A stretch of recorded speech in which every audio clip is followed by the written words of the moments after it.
Bueno, voy a comenzar. ¿Se escucha bien en este nivel? ¿Sí? Bueno, buenas noches.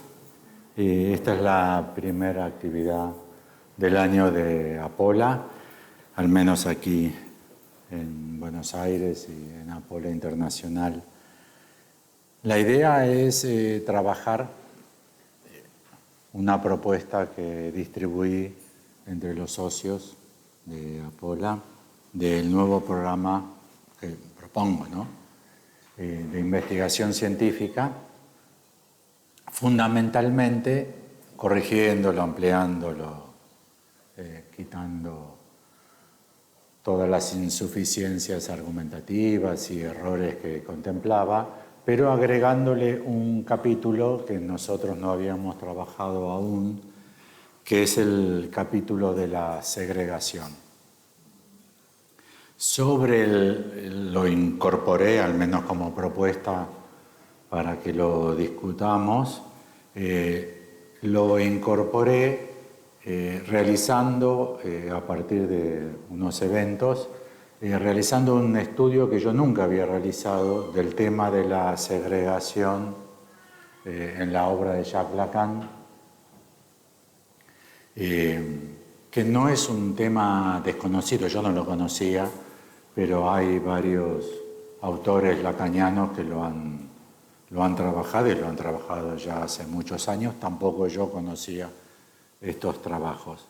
A partir de allí, lo que verdaderamente quiero trabajar con ustedes es el problema fundamental que nos queda por la incorporación de la cuestión de la segregación en el programa y la teoría de Lacan, porque efectivamente hay un grave problema allí. De hecho, el haber estudiado segregación me habilitó a pensar estos graves problemas que yo encuentro en la obra de Lacan y que critico, o sea, voy a proponer criticar conceptos de Lacan y sustituirlos por otros. La historia más o menos es así, la historia corta es más o menos así. En las últimas jornadas internacionales de Apola que se realizaron en Brasilia, hace pocos meses, surgió como problemática de las jornadas, por lo menos yo no lo había visualizado antes, la cuestión de la segregación, fundamentalmente en torno a la pregunta si el programa de investigación científica era aplicable o era aplicable tal cual si la población sobre la cual concibiese y practicase el psicoanálisis fuese, por ejemplo, afrodescendiente o descendiente de pueblos originarios de América.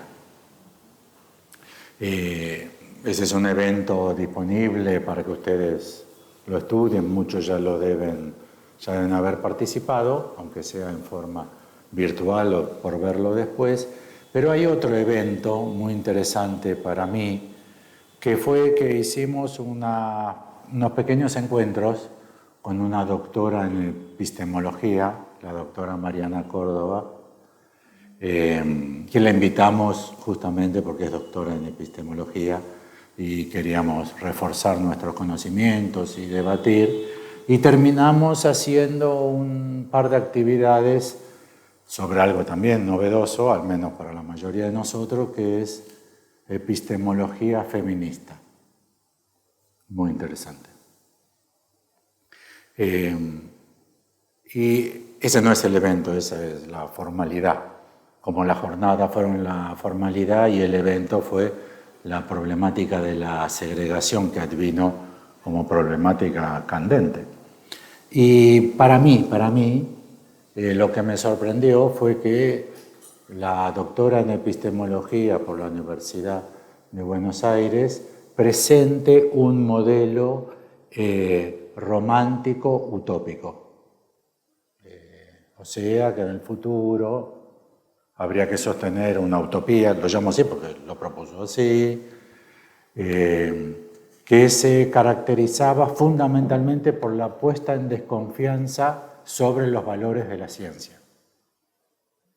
O sea que habría otra epistemología y que esta otra epistemología no es que tenía otro programa de lo que podría ser establecido como ciencia moderna occidental, sino que fundamentalmente lo que proponía es la objeción a considerar a la ciencia como un saber válido, que la propuesta era desconfiar sobre la validez del saber de la ciencia.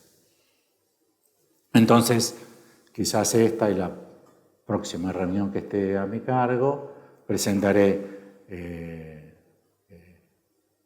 la novedad más radical del programa de investigación científica, que es la segregación y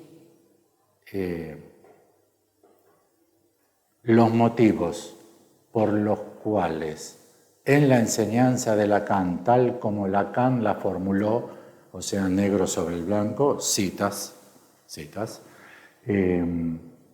aunque Lacan haya sido el psicoanalista que más articuló al psicoanálisis con la ciencia, que más elementos de la ciencia articuló y que incluso propuso que el psicoanálisis debía adquirir una orientación procientífica, en su enseñanza lo que hay es, traje algunas citas, hay 50 citas sobre segregación en la enseñanza de Lacan.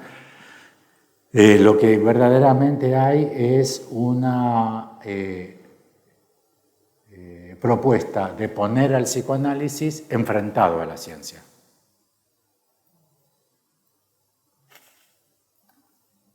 O sea, lo que podría ser presentado así: el psicoanálisis no es ciencia. Para completar la frase famosa, es una práctica. Ya estamos en casa. El psicoanálisis no es ciencia, es una práctica, que es una fórmula absolutamente deficitaria. La magia también es una práctica.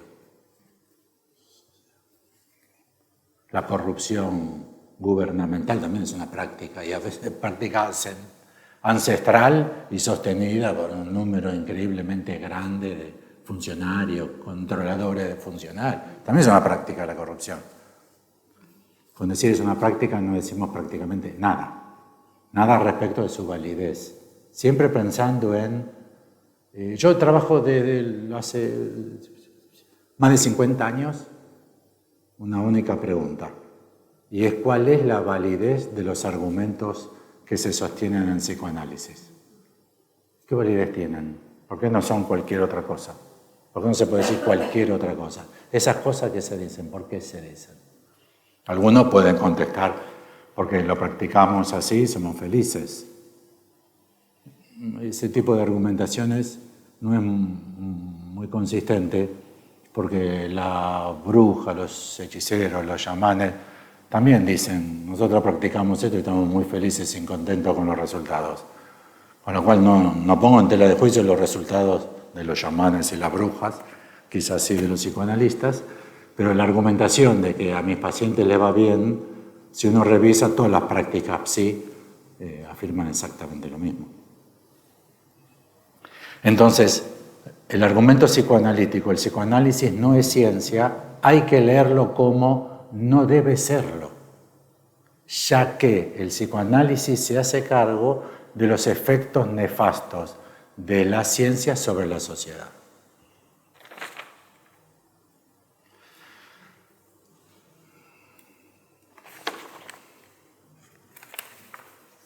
Bueno, la propuesta en concreto es, hasta ahora habíamos trabajado, ya hace muchos años, 10 años, ¿cuánto tiene el programa de investigación? 10, más o menos. 12 años. Habíamos trabajado individualismo, biologización, nihilismo, tiempo presente, etcétera, etcétera. Agregamos hace un tiempo sexualización de la identidad y ahora incorporamos, todo esto ya estaba, agregamos, yo propongo agregar, disculpe, no agregamos nada, segregación. y ustedes saben que el programa tiene 3 módulos. El diagnóstico de las tendencias sociales y culturales en el origen del sufrimiento. A. B. El posicionamiento del psicoanálisis hegemónico respecto a esta orientación. En general encontramos que es la misma.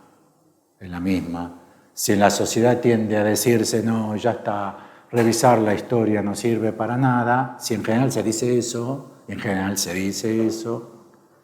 hasta los políticos dicen lo mismo. Hay que solucionar los problemas que tenemos ahora con soluciones de ahora. Nadie quiere revisar si estas soluciones que se están proponiendo ya no se usaron 50 veces en el último medio siglo y todas las veces demostraron ser un fracaso. El psicoanálisis sostiene lo mismo. La historia no hace falta, el goce real no tiene historia, no tiene otra, etcétera, etcétera. Y la tercera sería la propuesta de Apola, C sería la propuesta de Apola, cómo encarar una operatoria clínica en función de este diagnóstico de las causas del sufrimiento con las cuales el psicoanálisis tiene que encontrarse, punto y coma, más allá de cada caso. Pero el psicoanálisis tiene que ser algo más allá de cada caso. Si uno dice qué es el psicoanálisis, qué es un psicoanalista, qué hace un psicoanalista, es más allá de este caso. Bueno, A, B y C redacté así. A, entonces, diagnóstico de las tendencias sociales, culturales y epocales que operan como origen del sufrimiento que enfrenta el psicoanálisis. Podríamos agregar y que justifica su existencia. ¿Por qué hay psicoanálisis? A sería el cogito cartesiano, yo pienso, luego yo existo, brindando existencia singular, yo pienso. No me importa si tú piensas piensas otra cosa, si te engañas, me fundo en mí mismo, brinda existencia singular. No solamente que brinda existencia singular, sino que sobre mi singularidad sostendré la existencia del mundo. Lo que engaña, lo que no engaña. El cogito, ¿no? El cogito cartesiano, yo pienso, luego yo existo, brindando existencia singular, funda también un universalismo, ya que todos podemos pensar, yo pienso, luego yo existo. Yo no doy cuenta de que tú lo pienses, pero si yo digo que me fundo en que yo pienso, me imagino que tú te fundarás también en esa posibilidad y así todos. Brindando existencia singular, funda también un universalismo, cuyo efecto es el establecimiento de segregaciones. Soy, somos, si alguien, algunos, no es, no son. Caso contrario, podemos no ser. En la posmodernidad ha llevado a cierta infinitización de las diferencias, identidades, igualdades y segregaciones. O sea, el cogito que habilita el surgimiento del sostén filosófico de la ciencia moderna y que para Lacan está en el origen del sujeto de la ciencia, la otra cara de su propuesta es el universalismo.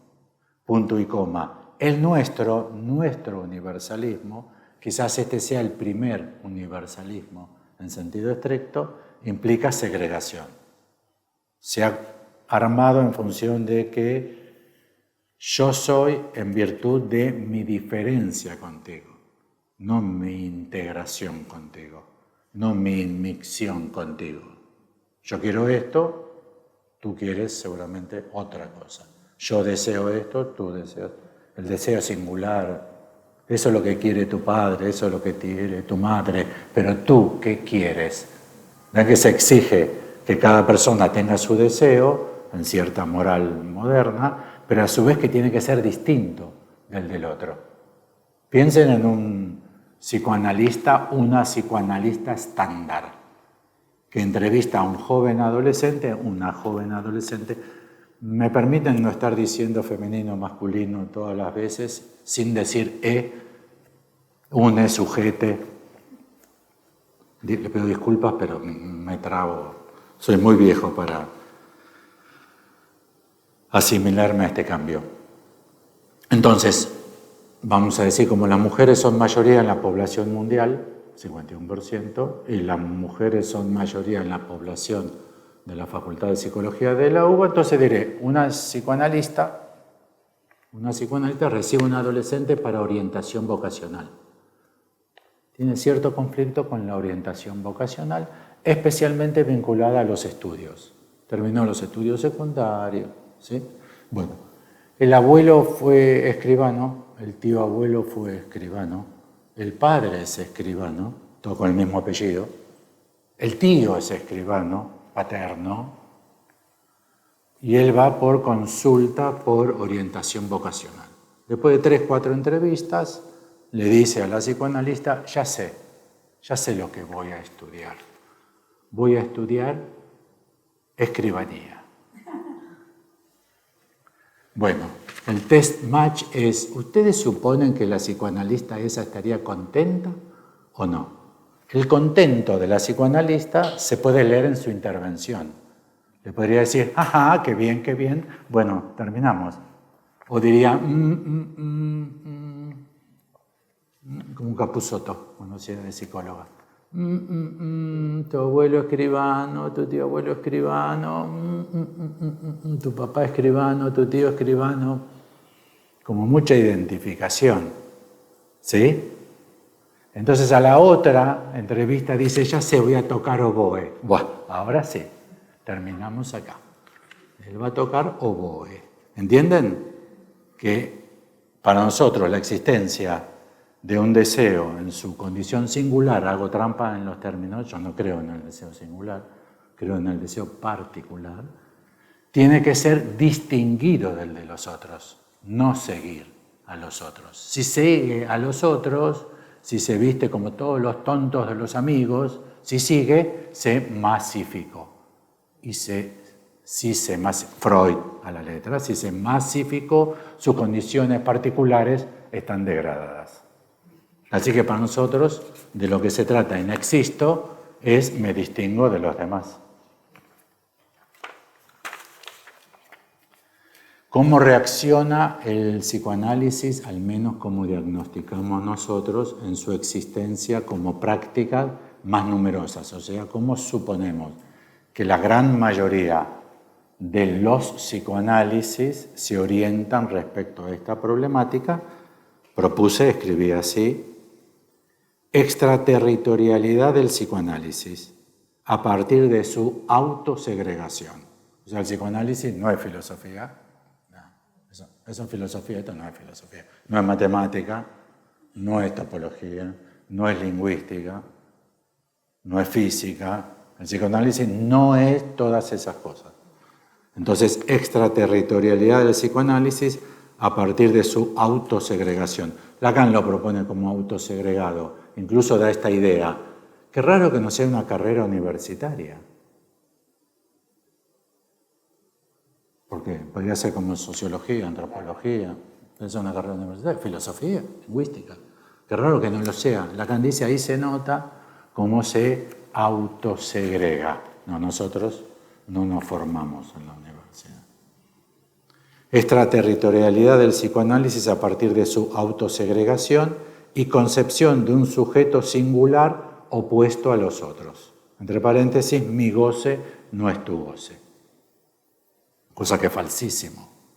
Falsísimo. No hay cosa más típica del goce que mi goce es tu goce. Pongan 2 restaurantes falsos. Pongan en 2 locales iguales restaurante A, restaurante mexicano. Jalisco. Restaurante mexicano, Guadalajara. Y contraten gente que se pongan 100 personas en la cola detrás de uno de ellos que tiene la puerta cerrada. Y en el otro, nadie. ¿Dónde está la tentación de ir la gente a evaluar, esa comida debe ser rica, qué rica que debe ser esa. ¿Entienden, no? Ya incluso lo podría estar saboreando. Cada uno vive en oposición al otro. Otro con mayúscula, otro con minúscula. Eso, lingüística, filosofía, matemática, etcétera, no es psicoanálisis. Y eso, en la esencia de este problema, es eso no soy yo. La propuesta que yo hago en el programa de investigación científica como posición de Apolla podría orientarse en sentido inverso.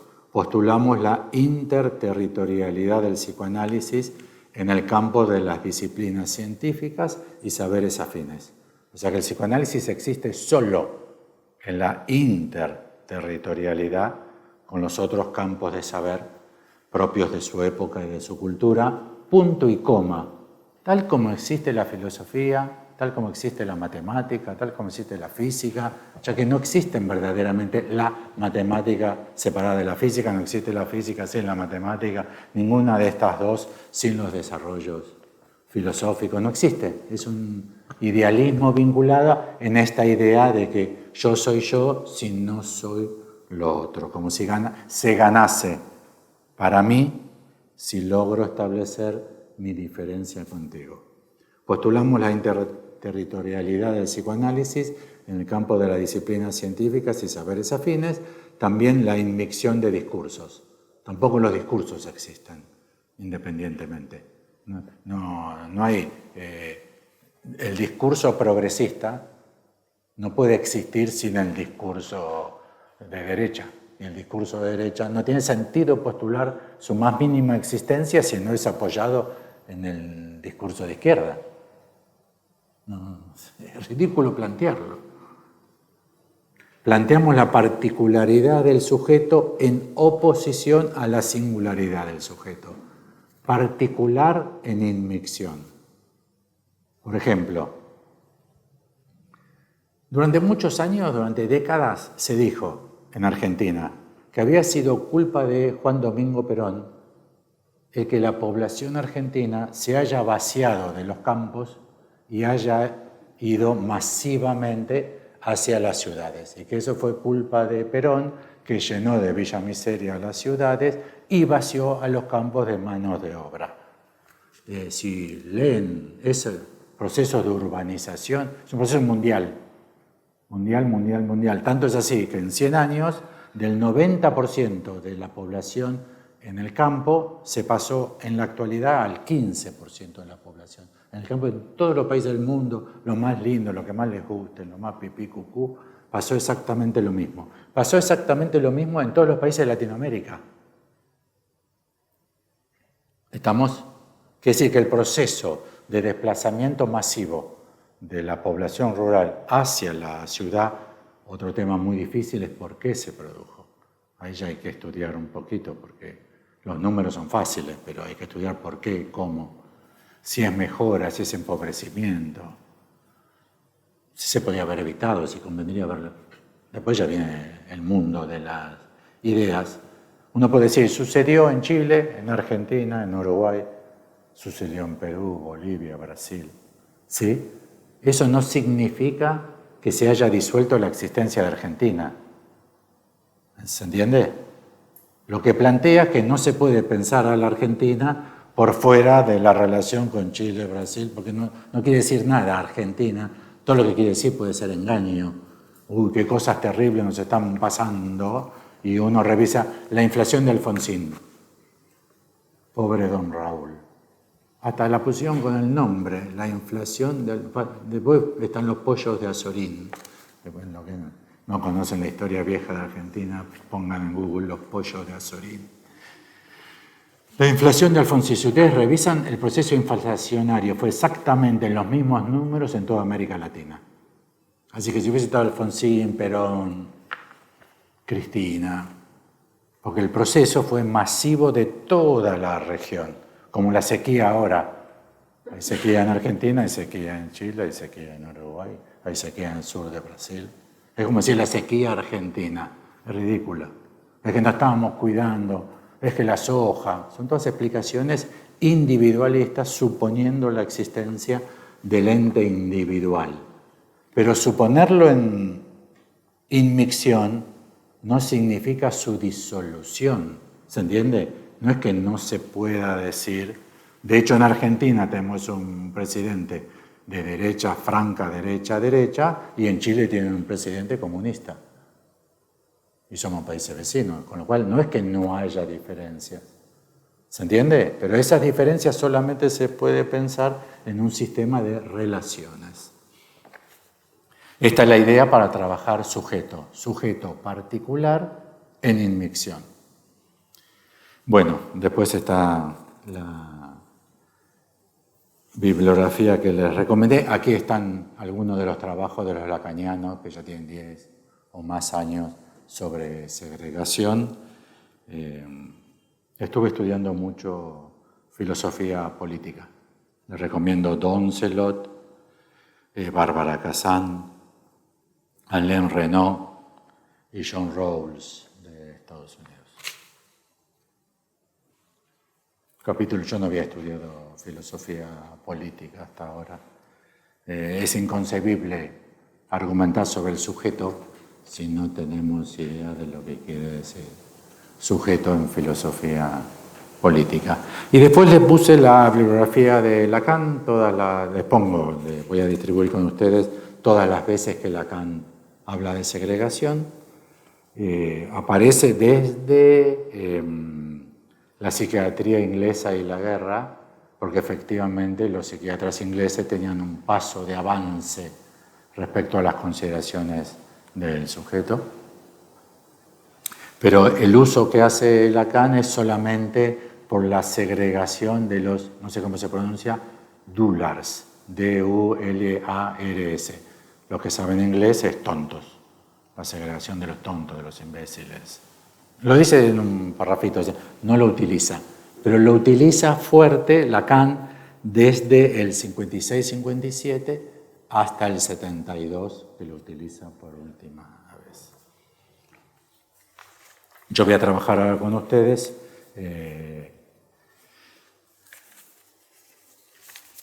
5 o 6 citas. Las leo rápido, no es cómodo. Bueno, no tuve tiempo de preparar filmina para que... Disculpas.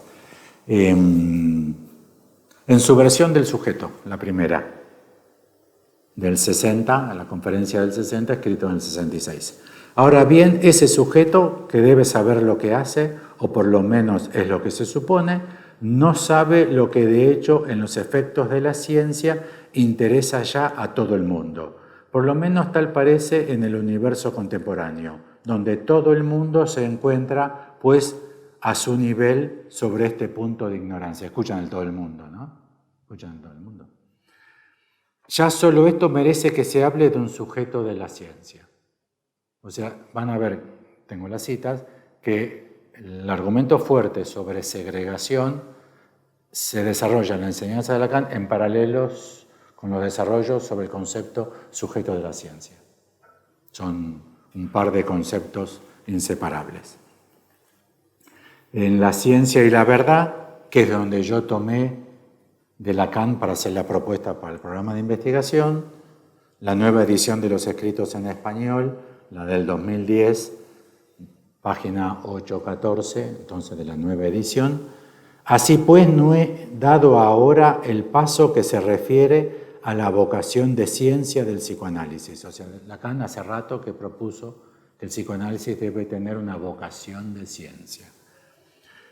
Pero pudo observarse que tomé como hilo conductor el año pasado cierto momento del sujeto, que considero como un correlato esencial de la ciencia, un momento históricamente definido del que tal vez nos queda por saber si es estrictamente repetible en la experiencia clínica, aquel que Descartes inaugure que se llama cogito. O sea, hay un momento del sujeto destacable, que es el momento del sujeto, que es el sujeto como correlato esencial.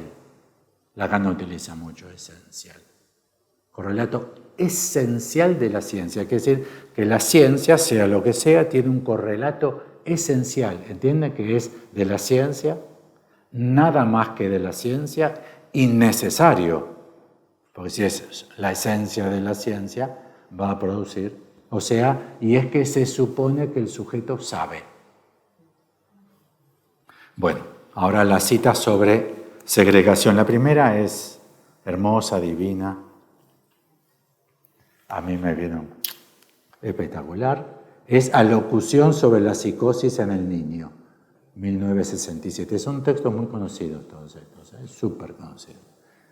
Nunca traigo de Lacan alguna cita a pie de página desconocida, porque justamente es donde creo que todos abrevamos. Y cómo puede ser, me pregunto, que pensemos al revés sobre lo mismo. Lacan es uno de los autores de los que yo conozco, después de tantos años conozco unos cuantos sociólogos, antropólogos, físicos, matemáticos. Uno de los pocos, junto a Karl Popper, que fue interpretado al revés. Lacan lo dijo también. Lo llamó mi fracaso, y es muy temprano que Lacan hable de mi fracaso y lo sostuvo durante toda su enseñanza. Y Karl Popper Popper fue súper longevo, murió como a los 90. Durante 50 años publicó 30 libros prolíficos y dio 1000 conferencias de Me entendieron al revés. Todos los libros fueron escritos para Me entendieron al revés. No hace falta la prueba de laboratorio. Y hoy todavía los chicos en los colegios le dicen, la ciencia es, como decía Karl Popper, aquella que se verifica experimentalmente en el laboratorio. Bueno, entonces, Alocución sobre la psicosis en el niño, 1967. ¿Extraeremos la consecuencia de un término como el niño generalizado? Lacan es un autor, ¿eh? Hay un concepto que sea el niño, ¿entiende? El niño generalizado. ¿Hay un concepto del niño generalizado? Alocución sobre la psicosis en el niño. Hay muchos psicoanalistas que son especialistas en niños. ¿Existe el niño eso? ¿Existe eso? Miren cómo sigue, es una belleza.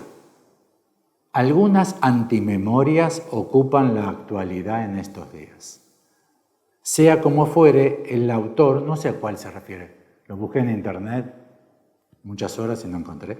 Sea como fuere, el autor las abre por la confidencia de extraña resonancia con que un religioso lo despidió. Un religioso despide, no sabemos en qué circunstancias, a esta persona que escribe su autobiografía. Estamos en el párrafo de ¿existe el niño generalizado? Y está citado lo que le dice el religioso a ese o esa que escribió su autobiografía. Dice, termino por creer, vea usted, en la declinación de mi vida, que no hay personas mayores. No me captan. Díganle a cualquier persona que pinte canas o que ellas ni siquiera las pinta porque se volaron las chapas, viejo. Y van a ver que se indigna, al menos en Argentina, si a una persona le decís, incluso si te incorporás al conjunto y le decís a una persona, porque nosotros los viejos, che, pará, viejos no, viejos son los trapos, no hay viejos. O sea, pero niños sí. Niños sí. Lo que Lacan está poniendo en cuestión es, ¿existe el niño? ¿Entienden lo que está cuestionando, no?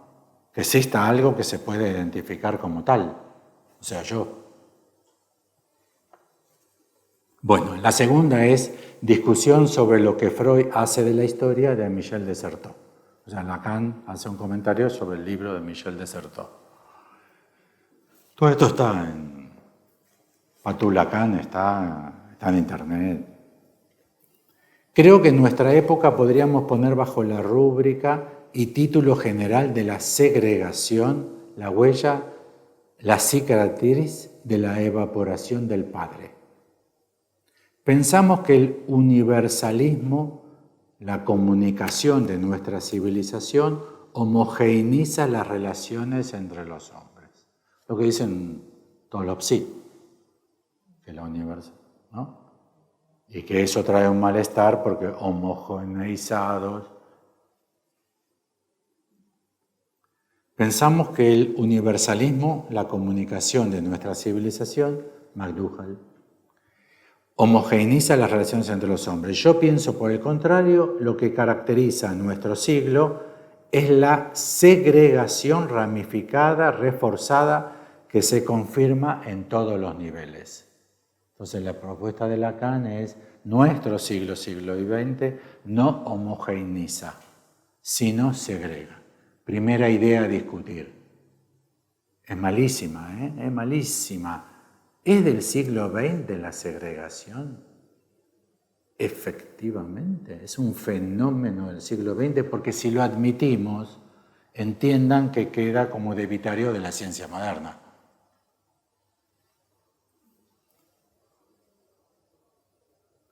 ...1968. Ustedes me podrán decir, es claro que Lacan piensa en el muro de Berlín. Y por supuesto, ¿entienden? 1968. El Mayo francés, 1968, el Mayo francés, maoístas sobre París, el muro de Berlín. De hecho, el mundo se asustó de que caiga el muro de Berlín y que el comunismo haga ¡pop! Y dé un pasito más y se quede con Italia, Francia. Reseña del Seminario 7. Frente a este primer intento de segregación social en gran escala que fue el nazismo, frente a este primer intento de segregación social en gran escala que fue el nazismo. De vuelta, ¿entiendes? Si fue el primero, es un problema del siglo XX cambalache.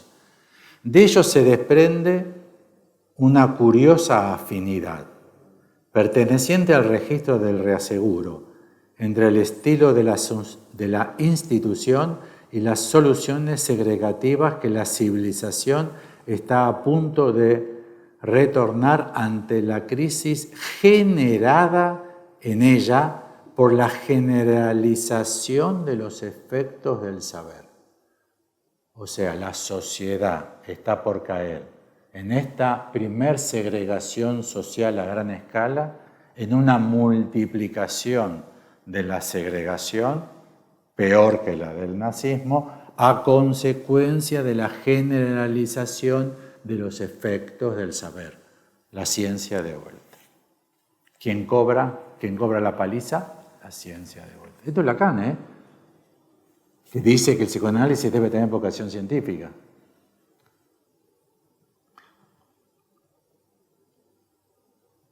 Bueno, de vuelta sobre la alocución sobre la psicosis en el niño, otro párrafo, allí Lacan dice: el factor del que se trata aquí es el problema más candente de nuestra época.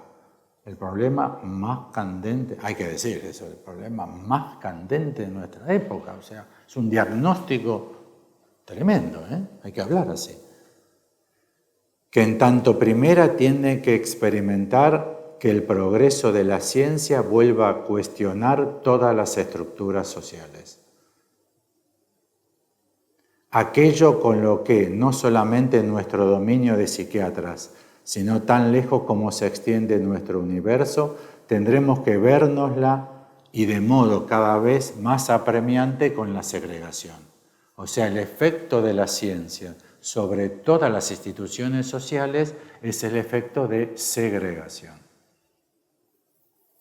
Y la más peor de todas, tremenda, es la proposición del 9 de octubre del 67 sobre el psicoanalista de escuela.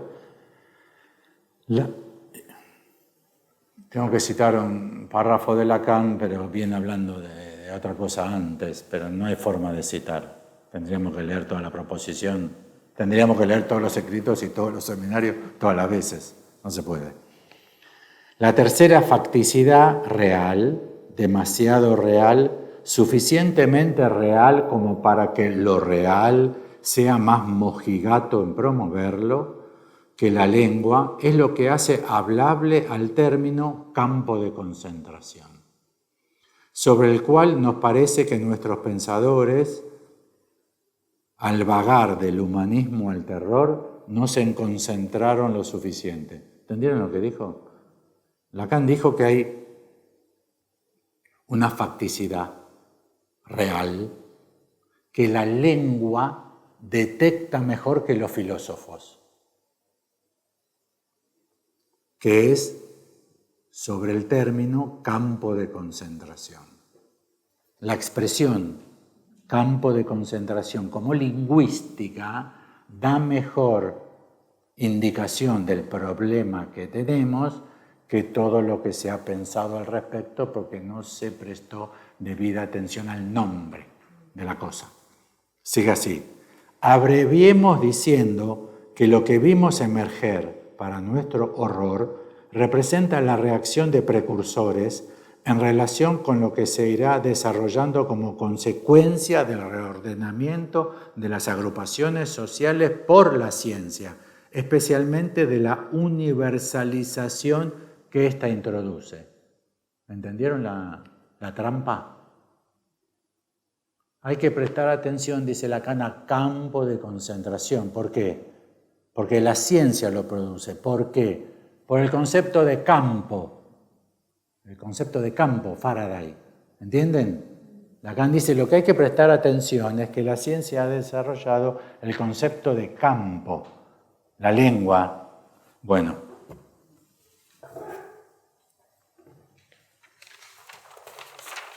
Esta es mi investigación. ¿Cuáles son los sistemas que ordenan la existencia y coherentizan la teoría y la práctica psicoanalítica? ¿Qué habría que escribir acá? Podrían escribir simbólico, imaginario, real, si quieren. Inconsciente, preconsciente, conciencia, yo, super yo y ello.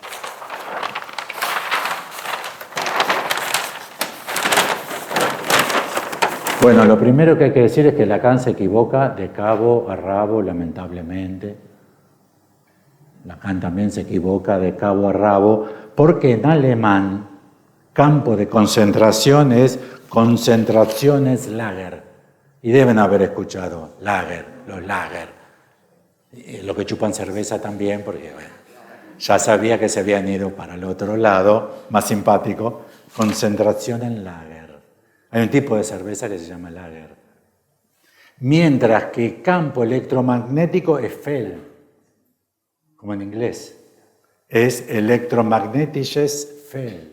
¿Entienden? Lacan dice que tenemos campo de concentración debido a que la ciencia ha desarrollado un campo y la pista está en los términos.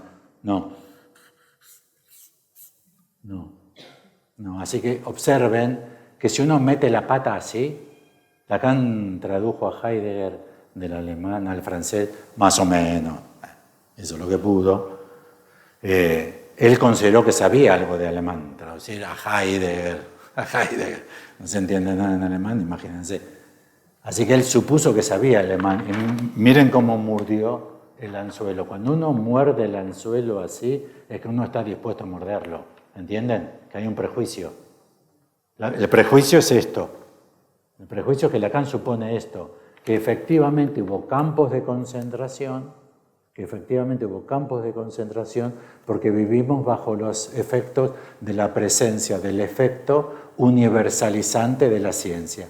¿Y cuál es el efecto de la presencia universalizante de la ciencia? La segregación. Entonces los campos de segregación, ¿entienden? Y dice Lacan, eso se observa claramente en la lengua. Bueno.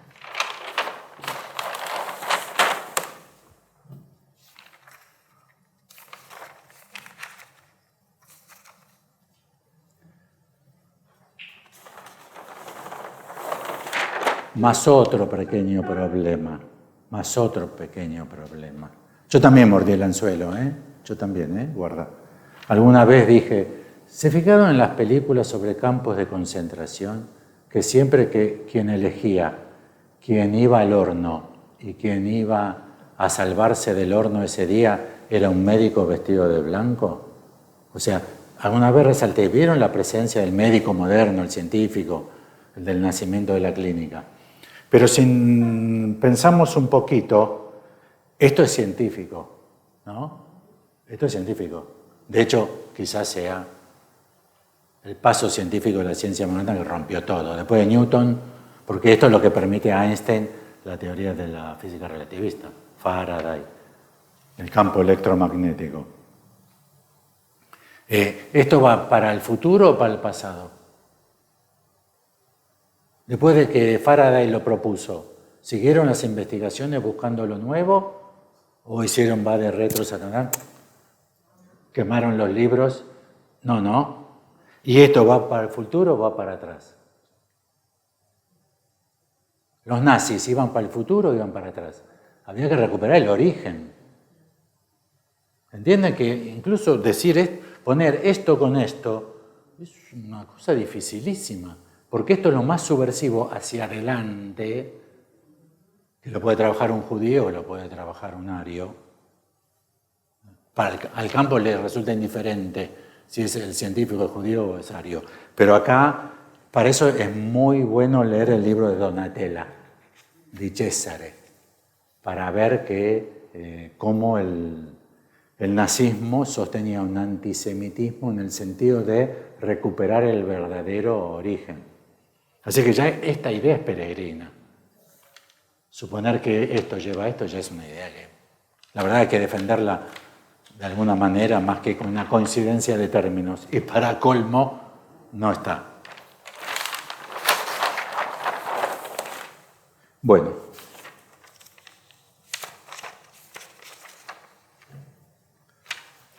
Ay, no quería que venga esta. No, me equivoqué. Quería que venga esta.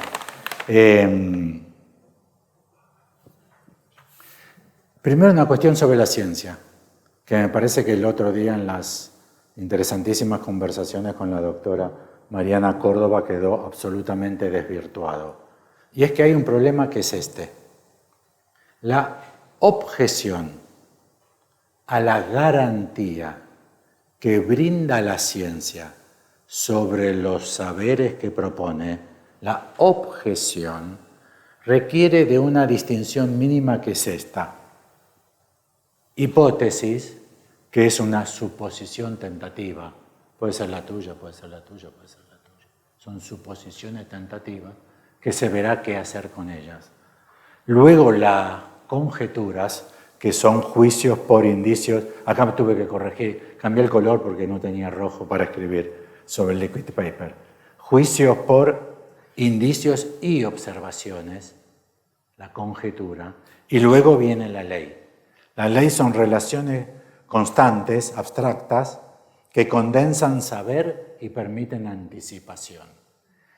Y lo que trae la ciencia moderna como subversivo a la sociedad, con un impacto tremendo, que es lo que propone Popper, y es que esto no está garantizado. El que esto no esté garantizado no convierte a esto en esto. ¿Se entiende? O sea, vamos a hacer una vacuna contra el COVID, con sapos, con orín de sapo. ¿Cómo se llamaba la prueba de embarazo? El ortotest. El ortotest que se hacía con orín de sapo. O vamos a hacer la vacuna con un reactivo atómico conseguido en un laboratorio soviético, o vamos a trabajar sangre de enfermos de COVID y la vamos a depurar, que es son tres hipótesis de trabajo. Lo que se decía estatuto A de la investigación, ¿se acuerdan que decían la vacuna está en estadio A? Este es el estadio A. El estadio B es cuando ya se puso a trabajar, y como se puso a trabajar ya hay indicios, observaciones tales que las vacunas tipo A, B, C conviene no seguir por esa vía porque no sirven para nada, mientras que la E sí se demuestra relativamente potente. Sobre eso se puede establecer una ley. Lo que dice la ciencia moderna, que esa ley no es absoluta. O sea, el problema de la ciencia, que la ciencia le otorga a la filosofía posmoderna. La filosofía posmoderna cree que critica a la ciencia, pero la ciencia le ha dado el argumento a la posmodernidad, que es lo que propone Popper, y es que no hay ninguna ley absoluta, ya que toda ley es por ahora. Nadie puede garantizar que el día de mañana a nadie se le ocurra una idea o haga un experimento tal que demuestre que esta ley es incorrecta y suficiente. ¿Se entiende la idea? Sin embargo, la crítica posmoderna a toda la ciencia es que se confunde conjetura y ley con hipótesis. Se cree que todo es hipótesis. Yo le pregunté a Mariana Córdoba, pero entonces el número de la constante gravitacional o el quantum de Max Planck o la velocidad de la luz, 300.000 kilómetros por segundo. Los otros números son difíciles, no me los acuerdo de memoria. Son números. Además de la discusión de si es feminista o no es feminista, que es una discusión, no sé cómo encararla, ¿entienden? Si la velocidad de la luz es 300.000 kilómetros por segundo para científicos machistas, y que si las mujeres tuviesen la dirección de todos los laboratorios y las cátedras, daría otro número. No daría 300.000 más menos 0,5, ¿se entiende? Pero otro problema es que se considera, y esa es la objeción fundamental a la ciencia, como si la ciencia dijese cualquier cosa. Cualquier cosa. Bueno, dice que la vacuna sirve. Yo leí un paper que no sirve. No sirve la vacuna. Ya está, es para vender. Es que los laboratorios quieren vender. No es una mala idea, ¿eh? No es una mala idea que las vacunas no sirven para nada. No es una mala idea, ¿eh? Y que los laboratorios la hacen para vender, bueno, eso seguro está bien. La segunda parte está bien seguro. Sí, no es el Ministerio. No es el Ministerio de Salud Pública, es una empresa para ganar plata. Y gana plata con la salud, así que hace lo que quiere. Pero la primera parte quiere decir que es una hipótesis, ¿entiende? Quiere decir que vos suponés que las millones de pruebas no se hicieron.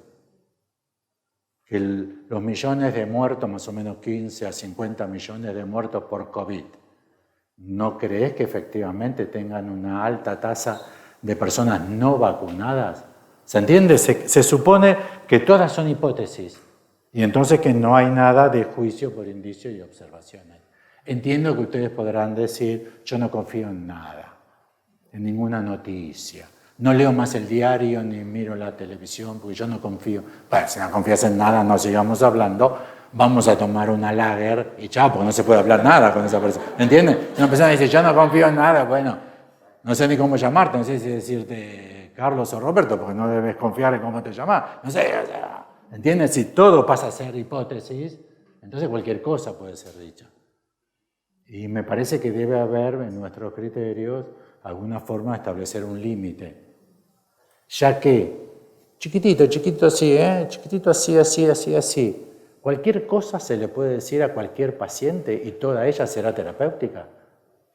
Cualquier cosa que se les ocurra en el sentido de la atención flotante. Efectivamente creen que cualquier cosa que se les ocurra, por ejemplo, que gana de ir al baño, y efectivamente el analista tiene ganas de ir al baño, que eso, la contratransferencia, ¿entienden?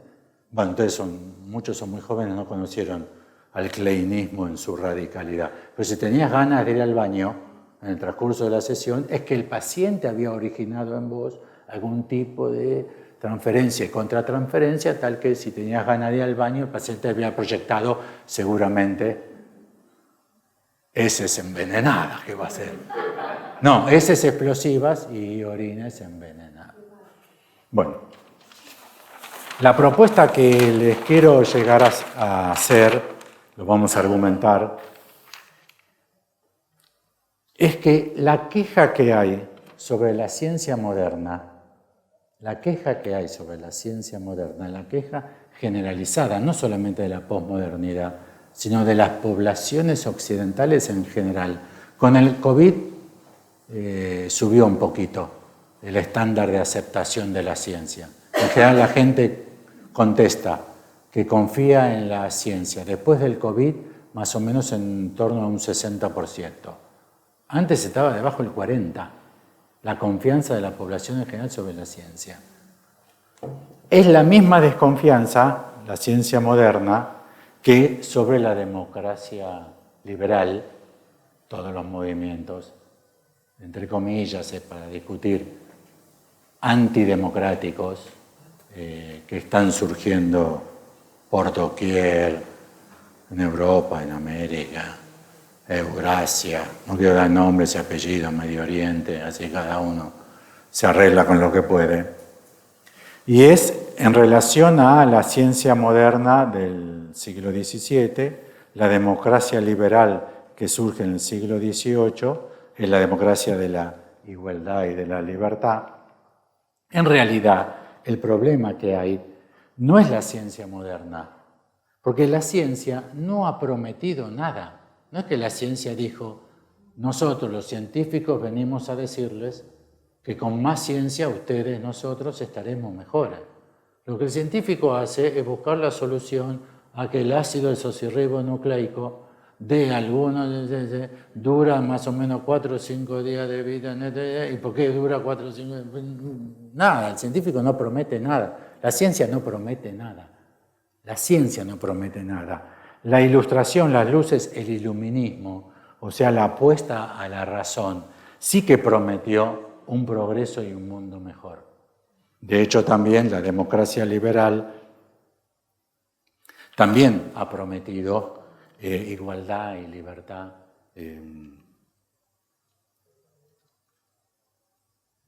No sé si saben, en Brasil, en el primer gobierno, Ignacio Lula da Silva, Lula puso cupos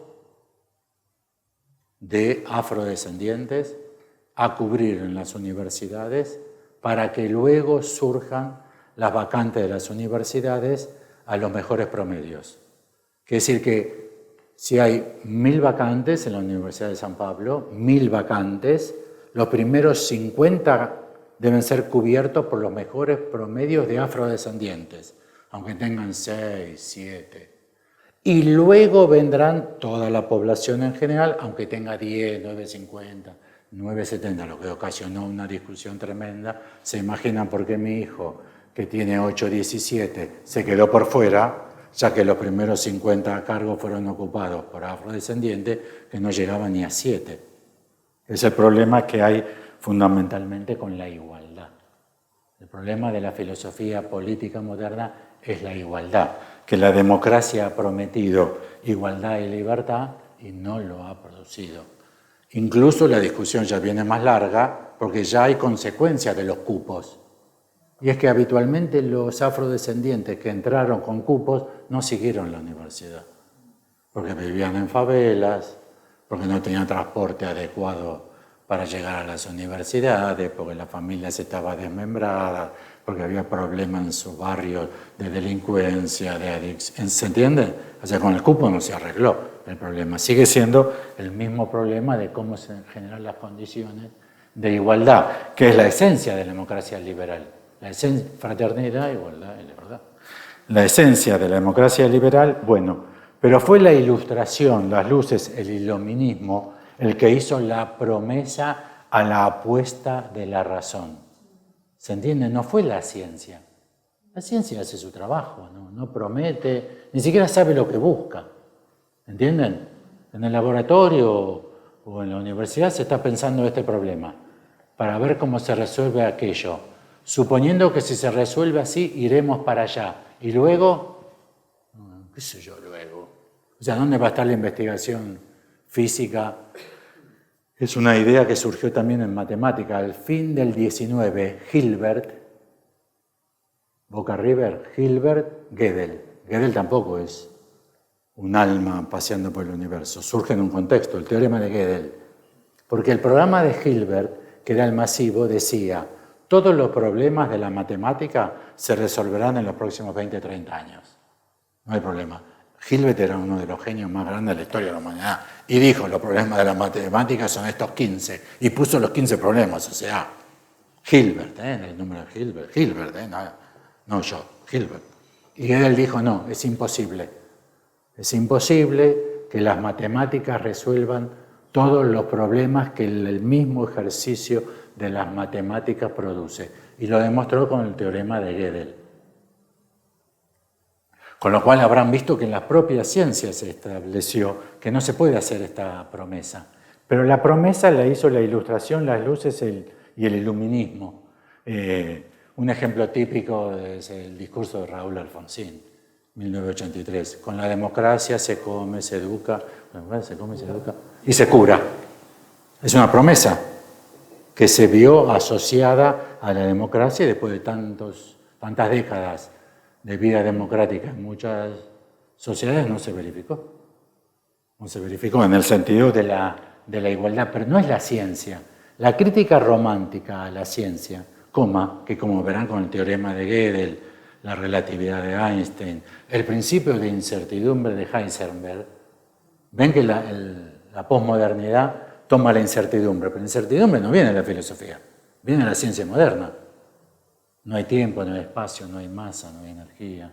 No todo se podrá saber porque nuestro propio ejercicio del saber impondrá una ignorancia. El real, imposible de saber, es producto del ejercicio del saber. Eso lo estableció la ciencia a fin del XIX, comienzo del XX. Quiere decir que lo que se le achaca a la ciencia tiene dos déficits. Primero, lo que se confunde hipótesis, conjetura y ley, olvidándose que es la propia epistemología científica la que establece que no habrá ninguna ley eterna que se pueda sostener. O sea, las leyes son aquellas constantes que se verifican y que te permiten predecir. Permiten predecir que si vos mandás un cohete a la Luna vas a tener que solventar tales y tales problemas como, por ejemplo, el calentamiento que traerá como consecuencia la fricción del atravesamiento de la atmósfera terrestre y qué materiales lo soportarán, cerámicas, etcétera, etcétera, etcétera. Permite prever y efectivamente muchísimos vuelos, salvo que alguno de ustedes esté en ese momento bellísimo de que no ves que la bandera de Estados Unidos está muy derechita. No hubo alunizaje. Fíjate la bandera, vas a ver que está muy derechita. Y la sombra, ¿no ves que la sombra no da bien? O sea, ¿entiendes? Se considera que todo es una hipótesis, que todo puede ser falsedad. Se está en una desconfianza, pero la ciencia progresa y avanza. Nunca hubo una comunidad científica tan exitosa e internacional, limitando los intereses ideológicos de las naciones y de los laboratorios, como el surgimiento de la vacuna del COVID. Fue sorprendente, en 2 o 3 años, ahora va a salir una Argentina muy, muy buena, de verdad. COVID va a seguir habiendo, así que vacunas se van a seguir haciendo y vendiendo. No es una noticia que llegue posparto. Pero la desconfianza que hay implica varios errores. Y ahora vamos a atacar el prejuicio de Lacan. El prejuicio de Lacan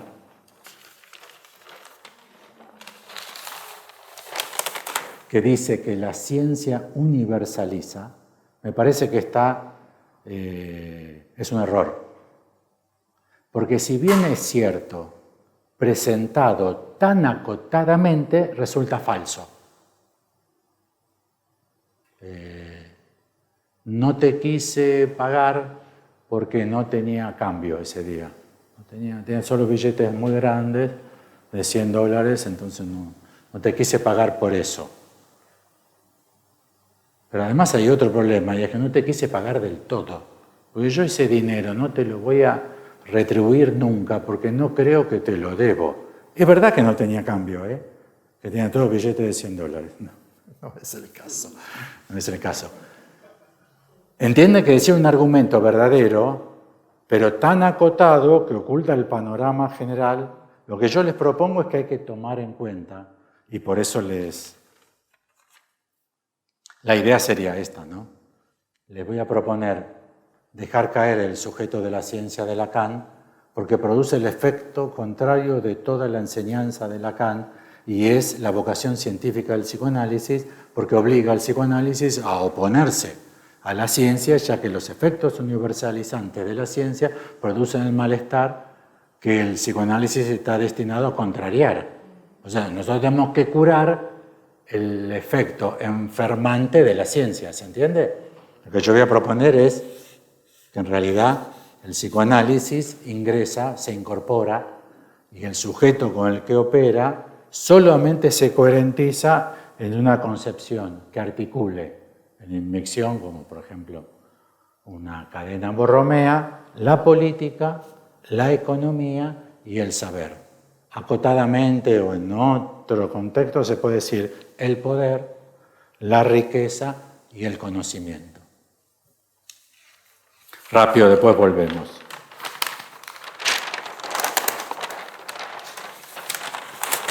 Obvio que siguen los problemas, obviamente que siguen los problemas, porque para trabajar política, poder, economía, riqueza, saber, conocimiento, se lo puede hacer desde una perspectiva marxista, se le puede hacer desde una perspectiva feminista. El otro día tuvimos un trabajo sobre que la política, la economía y el saber podían adquirir toda otra estructuración si era regida por la utopía de que las mujeres dirijan el mundo. Las mujeres, que son mayoría y que han sufrido una discriminación sistemática desde la historia, no sé, de Occidente al menos 2500 años, en la utopía, ¿por qué no sostener la utopía? O también desde la filosofía política, yo les quiero proponer desde el psicoanálisis. O sea que hay una perspectiva para pensar política, economía y saber que se articulan justo en el punto donde nosotros intervenimos en la realidad social como psicoanalistas. Esto significa descartar al sujeto de la ciencia, porque el sujeto es de la economía, de la política y de la ciencia. Decir sujeto de la ciencia es un error. Decir sujeto de la ciencia es un error, porque se le hace caer sobre el saber de la ciencia propiedades que tendríamos que ver, no solamente si son específicas, sino si no corresponde analizarlas desde una estructuración distinta. Bueno, después lo trabajamos mejor. Esto es un lío, porque yo no sé de estas cosas. Yo no sé de estas cosas, así que sobre lo que hablo no sé, así que estamos en un lío. Entonces, por política les quiero proponer pensar. ¿Se imaginan todos los libros que se pueden leer sobre qué es política? ¿Se imaginan, no? Se llenarían los títulos, toda la sala con títulos sobre qué es política. ¿Se imaginan, no? Desde antes de Aristóteles y en China. Bueno, entonces, política sería aquello que refiere al poder, al gobierno y a la autoridad. Esto lo hago yo, corre por mi cuenta, no lo tomo de ningún autor. Política refiere a las problemáticas que se pueden englobar referidas a las cuestiones del poder, del gobierno y de la autoridad. ¿Vieron cuando Lacan dijo la caída del padre? Bueno, tendrá que ir acá, ¿no? Es un problema político. Hay unas ideas en este mundo espectaculares. No sé si ustedes tienen, hace 50 años,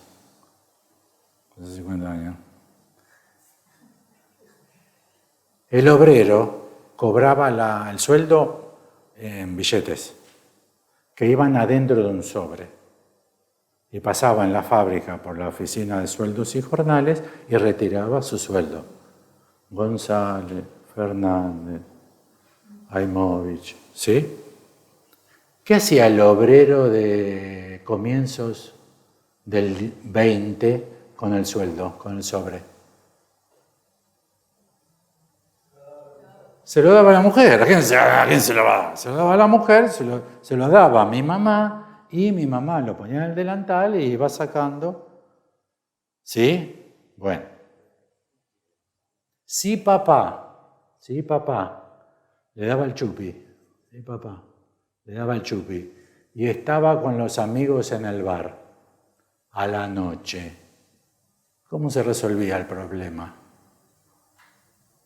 Mi mamá me mandaba a mí a que vaya a buscar a papá, que venga a casa, ¿sí o no? Y si yo estaba con todos los reos del barrio jugando a la pelota todo el día, ¿cómo era el asunto? Papá borracho, en la fábrica borracho con los amigos, ¿cómo era el asunto? Mamá decía, adentro, adentro, se acabó la hora, adentro a bañarse, hacer los deberes. No sé si la pescaron. El inicio del feminismo está por el cambio de la autoridad en la función de la familia que pasa del hombre a la mujer. Las feministas se equivocan de cabo a rabo si creen que es el feminismo el que da cuenta del cambio de posición en el poder de la mujer. Es por un cambio que se produce acá, articulado acá, porque eso es la vida en la ciudad. Esto es urbano. O sea, la gente que del campo, un puestero del campo que está a 20 leguas de cualquier otro cristiano, toma solo, no va al bar, o sea, salvo que agarre el caballo y se haga 2 horas a la pulpería. Esto es ¿entienden lo que estoy diciendo? Por economía, o sea, riqueza, les propongo pensar la propiedad, el intercambio de valores y el trabajo. Este problema, el cambio en la función de la propiedad y el cambio en la política, es el seminario 8 de Jacques Lacan. Signe de Kofuten, el problema que tiene es qué hacer con las tierras heredadas, el valor de la tierra. Y en el comienzo del capitalismo moderno, ¿para qué sirve la tierra? Para nada. Ana se vende, el campo se vende, y con eso se pone una fábrica, o se pone la plata a interés, o se compra bitcoins, pero antes era el sujeto vinculado al suelo, eso es el feudalismo. En el feudalismo, las personas estaban anudadas al piso. De hecho, el señor feudal y cada uno arrendaba ese pedazo de tierra. De hecho, es donde surge, en esa época es donde surge la crítica al vagabundeo. Ahora que está tan de moda el vagabundo, el joven que se va a Europa a dar vueltas y papá no sé qué voy a hacer, y está 2, 3 años, nadie sabe dónde está, vagando, porque vago quiere decir en coloquial argentino que no trabaja, pero el origen de vago es el que se mueve, que no está sentado en la tierra. Y por saber pongo elucubración sobre el significante, o sea, lo que sería la ciencia. Bueno, si ustedes revisan un estado anterior al de la modernidad, escribí yo a mano alzada, no sé nada de esto, sobre política, economía y operación sobre el significante, ustedes se van a encontrar, por ejemplo, que tienen teocracia, casta sacerdotal, aristocracia y monarquía. Tanto las castas sacerdotales, la aristocracia, monarquía de uno, aristos de un grupo especial, se caracterizan por ser locales. Son para un lugar y de un grupo restringido de gente. Por ejemplo, no participan de una elección. El monarca, la aristocracia, el ayatolá en cualquier teocracia moderna, no es elegido por el pueblo. Es la casta sacerdotal la que va a elegir al ayatolá que dirija al país. Esclavitud y feudalismo también son sistemas locales. Y magia, aristotelismo y sagradas escrituras tampoco participan de un saber que sea para todos. ¿Entienden la idea? Que el para todos no es un efecto de la ciencia. El para todos es un estado de la modernidad, tanto en política, democracia, como en capitalismo y revolución industrial, tanto como en ciencia moderna. ¿Entienden la idea? Decir que el universalismo es debitario del saber de la ciencia es el prejuicio romántico que permanece en Lacan, que a pesar de haber intentado aproximar al psicoanálisis al discurso articulado de la ciencia, lo dejó anclado a un prejuicio, y es suponer que la segregación es un producto vinculado a la ciencia. Rapidito, un poquito más. El argumento de Lacan. Estamos bien. 10-15 minutos, después preguntas sobre el programa de investigación, lo que pudieron leer y tienen preguntas, o sobre mi exposición sobre la que volveré. Estados Unidos. Estados Unidos.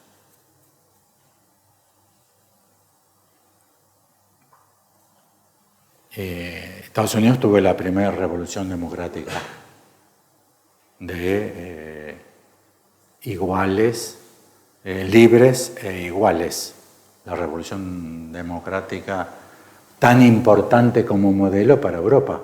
Europa se pasó, de hecho, mandó muchos embajadores a estudiar la revolución democrática norteamericana para ver en qué consistía esa democracia. Bueno, leyes Jim Crow, no sé si escucharon, leyes Jim Crow, el nombre ya es increíble porque es el de un payaso. ¿Se acuerdan de esos actores blancos que se pintaban de negro para actuar? Que había en el cine, ¿sí? Bueno, parece que nadie sabe dónde vino la leyes Jim Crow. Estuvieron desde 1876 hasta 1954.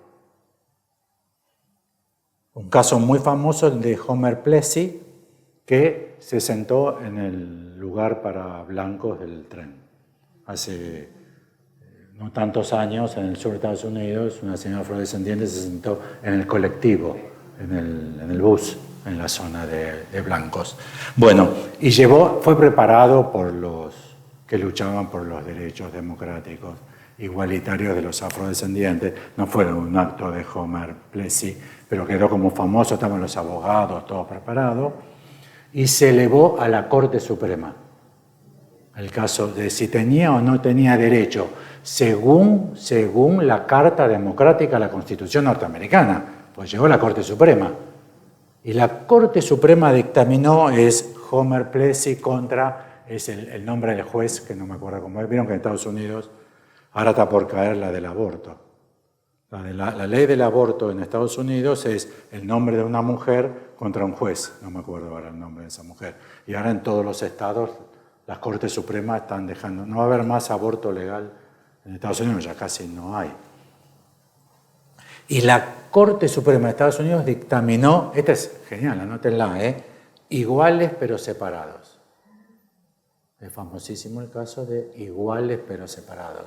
Con lo cual observen ustedes que la más grande segregación de la historia de la humanidad, que yo entienda, no fue la de los nazis, fue la que hizo Europa y Estados Unidos fundamentalmente al inicio, después Brasil, con los afrodescendientes, que fue precapitalista. De hecho, la lucha de los estados del norte contra los estados del sur no fue por la ambición democrática de los estados del norte, los 13 estados del norte, sino que había ingresado la producción industrial. Y que para la producción industrial la esclavitud era un pésimo negocio, era un gastadero de guita insignificante, porque para obrero no me interesa si blanco o negro. La verdadera lucha entiende que fue precapitalista, con lo cual ni siquiera esa segregación, la Declaración 1776 de la Independencia de Estados Unidos dice todos los hombres son declarados iguales. Entonces, el juicio es sí, iguales sí, pero separados. Con lo cual es increíble que Lacan se haya salteado como segregación, la segregación de los afrodescendientes. Si ven películas distópicas de Europa, series de Netflix, son todos afrodescendientes. La mayoría islámicos, afrodescendientes. O sea, todavía este problema no está resuelto ni siquiera en Europa. ¿Entienden por qué, no? Porque ¿dónde están iguales?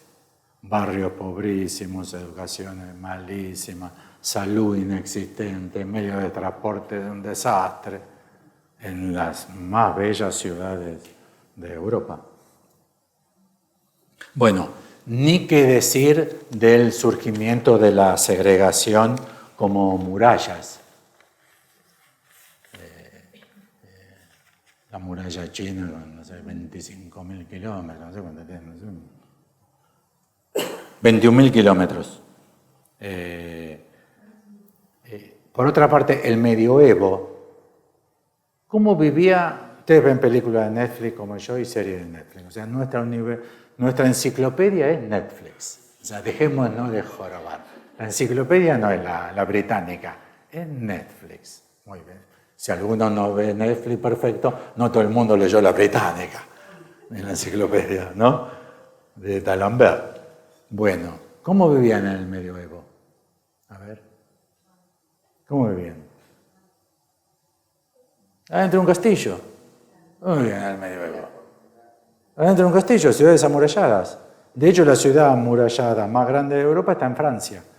Con lo cual entiendan que la propiedad de la segregación fue mucho más fuerte en otro sistema precientífico, precapitalista y predemocrático, y no como hace creer Lacan, que la segregación es un fenómeno del siglo XX. ¿Entienden? Es muy complicado lo que Lacan dice, porque para colmo la hace debitaria no de la democracia, el capitalismo y la ciencia, sino de la ciencia, lo que va a producir necesariamente que todos estemos en contra de la ciencia.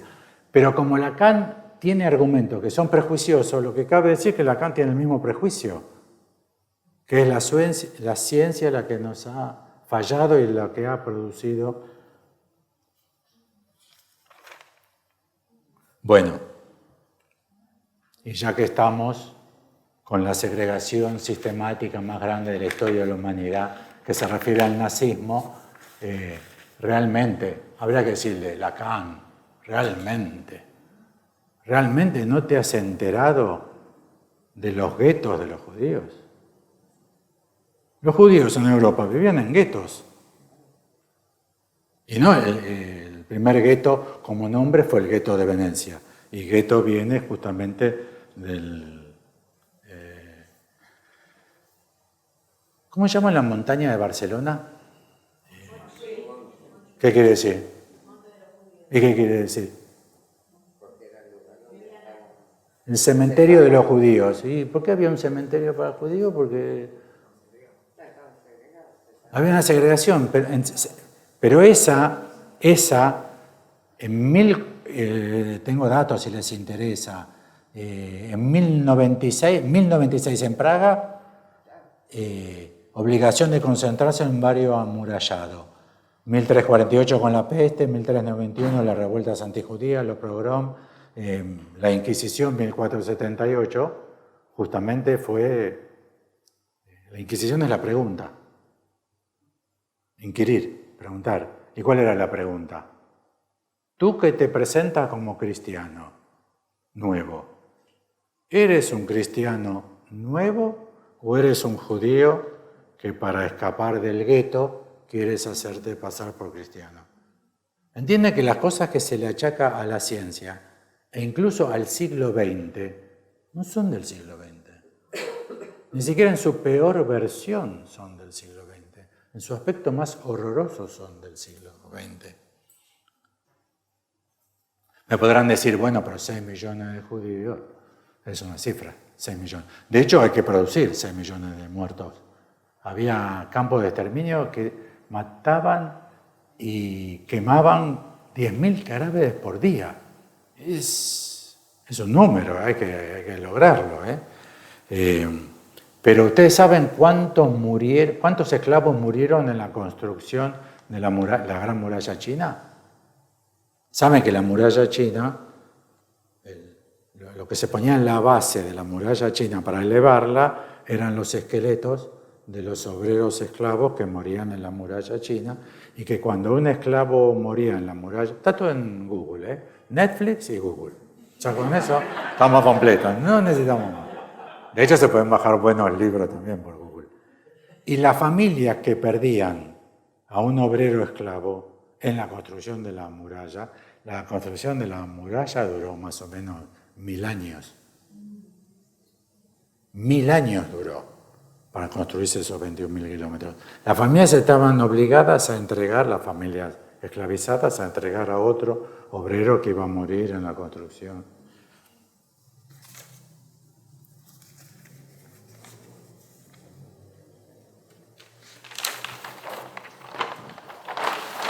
Para terminar hoy, me refiero a 1848-1999.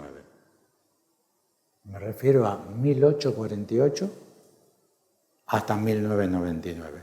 No sé dónde cortar. Puse 1999 para no poner el siglo XXI. Este corte no sé, 1848 sí.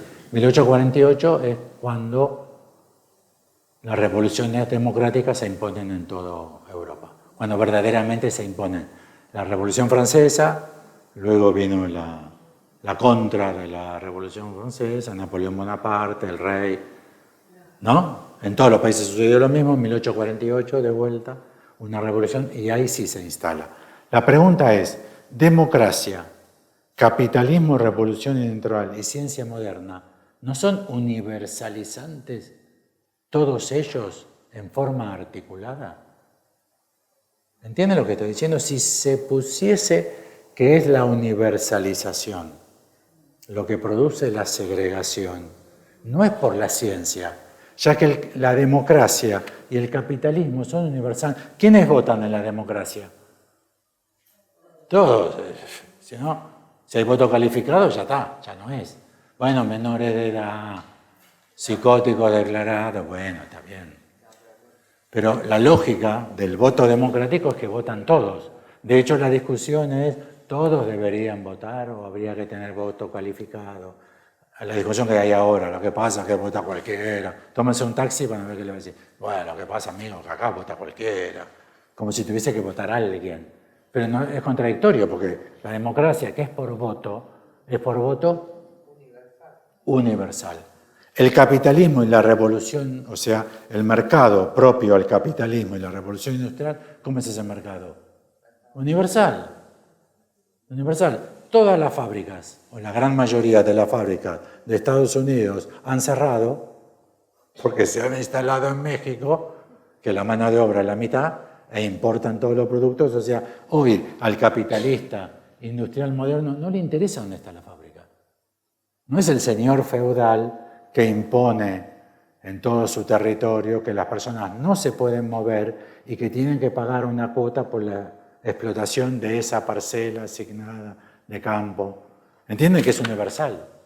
Y la ciencia moderna es absolutamente universal también, ya que a cualquiera se le puede ocurrir una idea que revolucione un campo de una manera absoluta y puede surgir en Calcuta, puede surgir en Beirut, puede surgir en Loma de Zamora.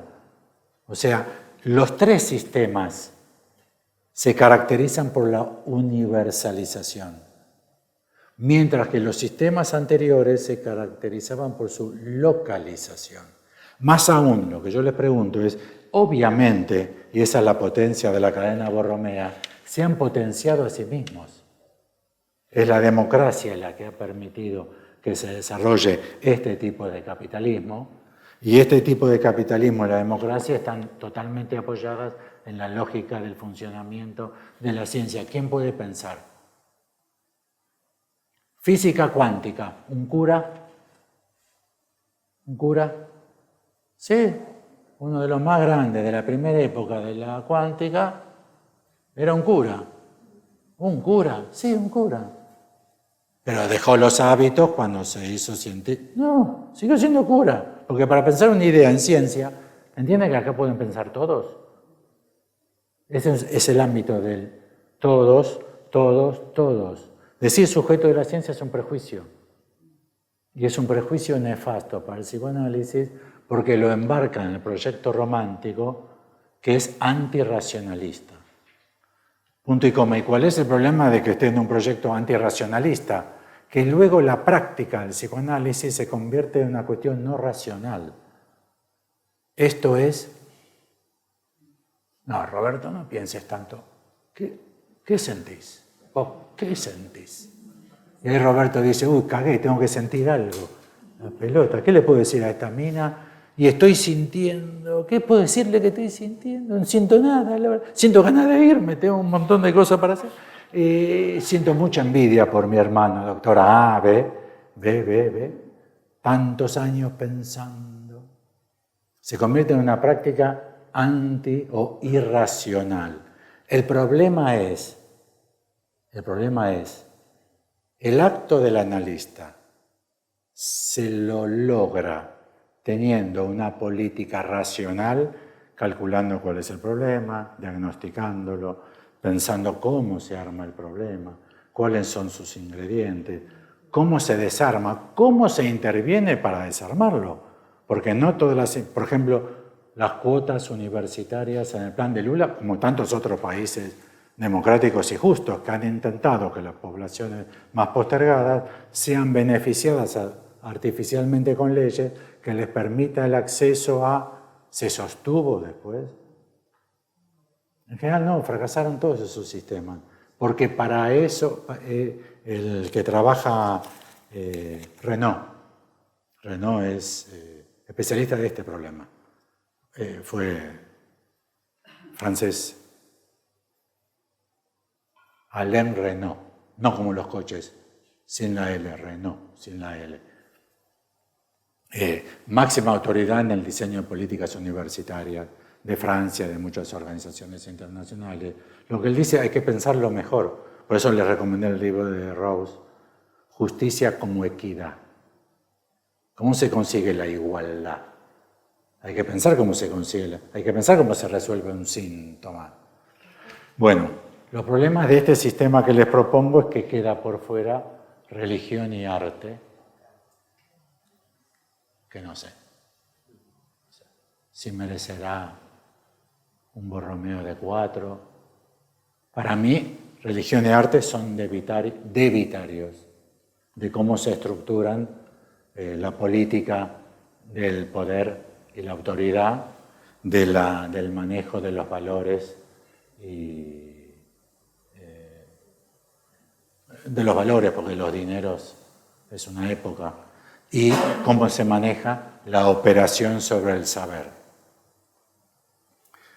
La máxima discusión a Copérnico del heliocentrismo o del geocentrismo, el argumento más duro que le presentaron los padres de la Iglesia a Copérnico es que las Sagradas Escrituras dicen: y Josué le pidió a Dios que el sol y la luna se detengan.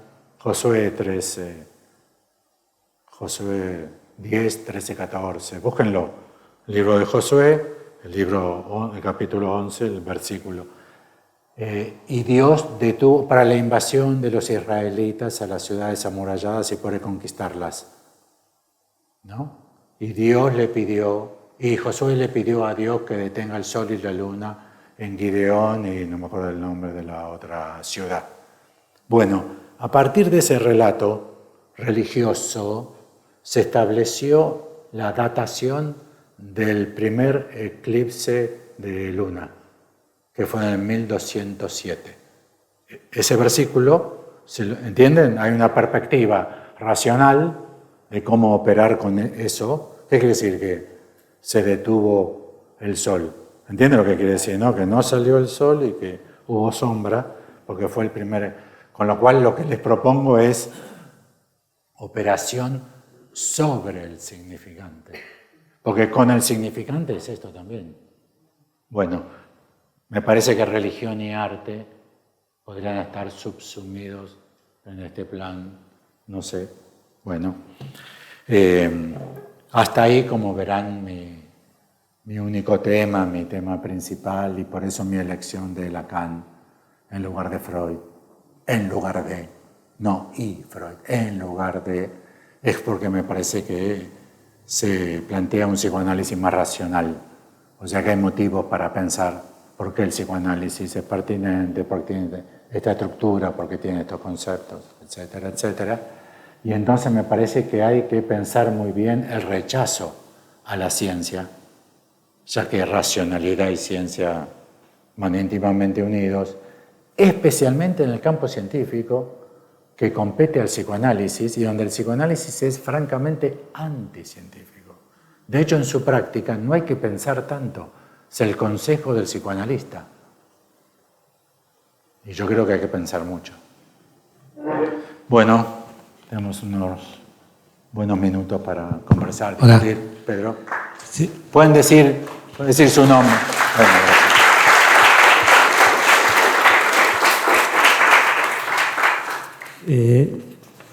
gracias. Mi nombre es Pedro. Tengo dos preguntas. Una es si, digamos, como los tres que hay ahí anotados en el nudo son fenómenos occidentales, si pretender que eso es universal no habla ya de algún tipo de segregación. Eso por un lado. Y después se me ocurre que cuando Lacan dice que el saber es universalista y segregativo, si no hay que pensarlo en relación a la forclusión de la verdad, en el sentido de un saber que sea reducido al número o a lo formal, como Galileo, que decía que la naturaleza hablaba en caracteres matemáticos, digo, para diferenciarlo de algo como esta articulación que vos proponés del saber articulado a la política y a la economía, que es algo que sirve, por ejemplo, para pensar problemas actuales que eran impensados cuando surgió la ciencia moderna, como el cambio climático, que necesariamente requiere no quedarse solamente con el número, sino que son problemas que hay que pensarlos con la política y con la economía, digamos. Y eso es algo, sería más una crítica a la epistemología que hay en el origen de la ciencia moderna y no una crítica a toda la ciencia, porque eso puede ser ciencia también, digamos, como vos lo propusiste. No entendí espera, lo de epistemología de vuelta. Ahí claro, digamos, a mí me parece que en el origen que una cosa es porque me parece que vos hablas de crítica a la ciencia en general, pero por ahí hay una crítica desde la ciencia misma a la epistemología que está en el origen de la ciencia moderna, que se podría resumir como esto, la reducción del saber a lo formal, al número, digamos, ¿no? Y hoy en día la ciencia, o sea, mejor dicho, el abordaje científico de problemas como, por ejemplo, el cambio climático, requieren necesariamente esa articulación que vos planteaste entre saber, política y economía. No sé si se entiende, pero...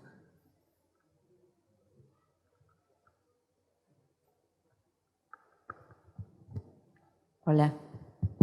¿Se escucha? Hacemos varias, si le parece bien. ¿Se escucha? Sí. Sí. Soy Irene. Te quería pedir como una precisión, a ver si entiendo bien, porque pensaba que hay, por tu planteo, como un doble cuestionamiento. Este cuestionamiento en relación a la universalización, que es decir, que dependería de estos sistemas coexistentes, pero a la vez que la segregación ya no es un efecto de la universalización. Y si podemos pensar coordenadas relativas a ese surgimiento, digamos, de la segregación.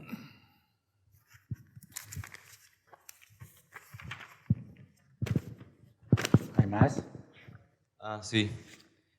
Con respecto a la pregunta que también dijo Pedro, yo quisiera contribuir. Me llamo Víctor, mucho gusto. Yo estudié antropología.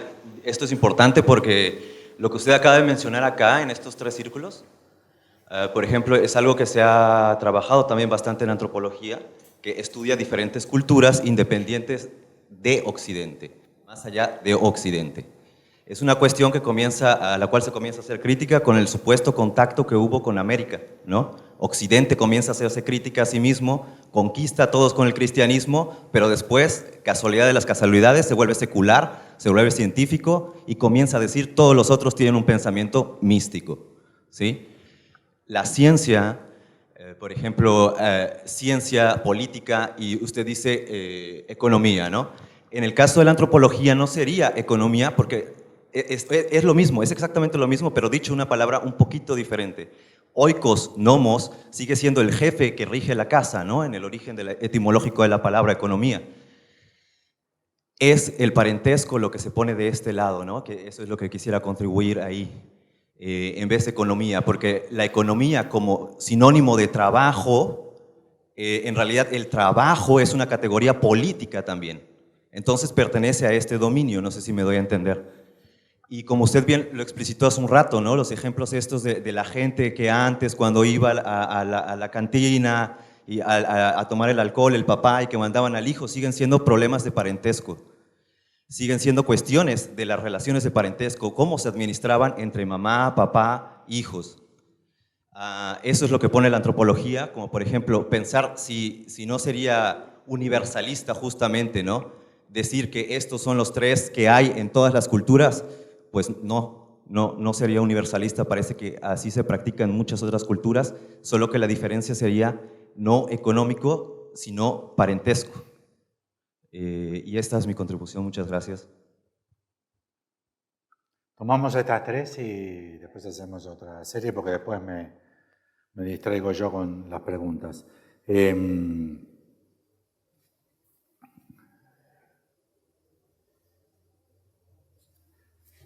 Quizás haya punto de contacto entre la pregunta de Pedro y la de Víctor.